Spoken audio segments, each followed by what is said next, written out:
تور پېکۍ ژړ چارګلان رالې ژوبۍ د خراسان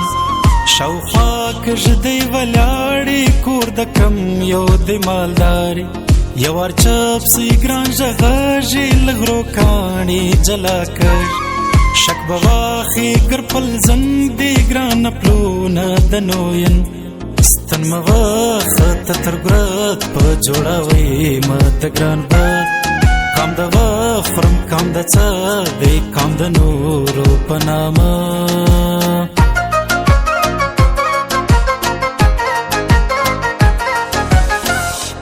هلته هم نوې خوشحاله زما شرنګی ویله شاپاله نن مه بیا هوا د بنګسي ناسته یم زړه مه راتنګ سي ګرانه مه تړه لونګۍ کالی د بدوړې له لویې وس منستا د پیسو پر ګران کنګړ ژدم د لاسو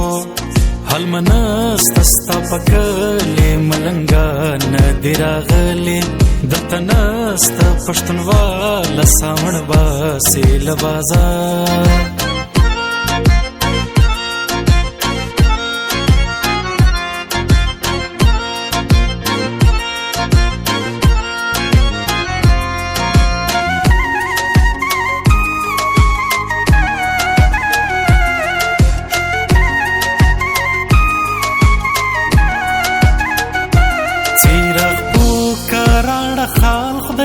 چکن کی گریوان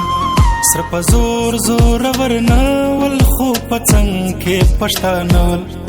لونی سو اوس مخري مخیرا پټ کې پپېږي ګرانه مراړه لاسونه منو ین یا شخالونه د پردي ولاد سړه یا څه د غوښت مال ګرانه ستا د خولې پر هر غزاک دی اوس د خلکو پر ماشه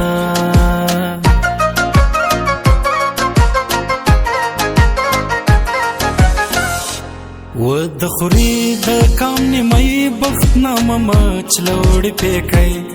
پدراوی د خلق شکی ستا د پاو شرنګ هارځي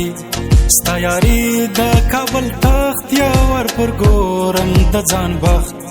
پنو کان وهی لمن را لژړ غاړګې د زولن سر کمیس تر زنګنو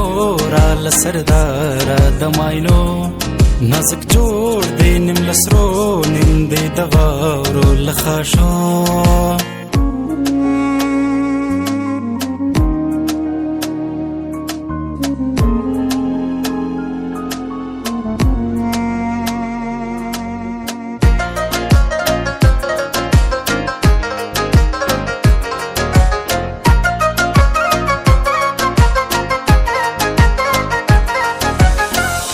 وژګ ترګې یم غوړژم ګران کرالی په وبژم ستا د سپینې خولې تندی په خالو شین لکه بوری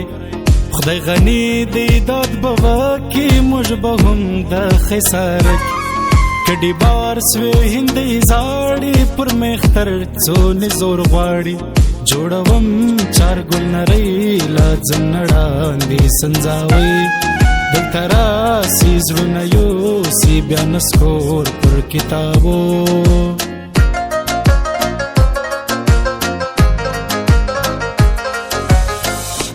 ما د سر ټکری در خور کې تاله ځانه نواب جوړ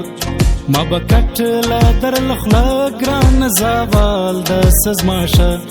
ما وتا دلې خوشاله کور لځېلې ونو چاله دا وگر دا کشینی غالی جو کلاسی پلال والی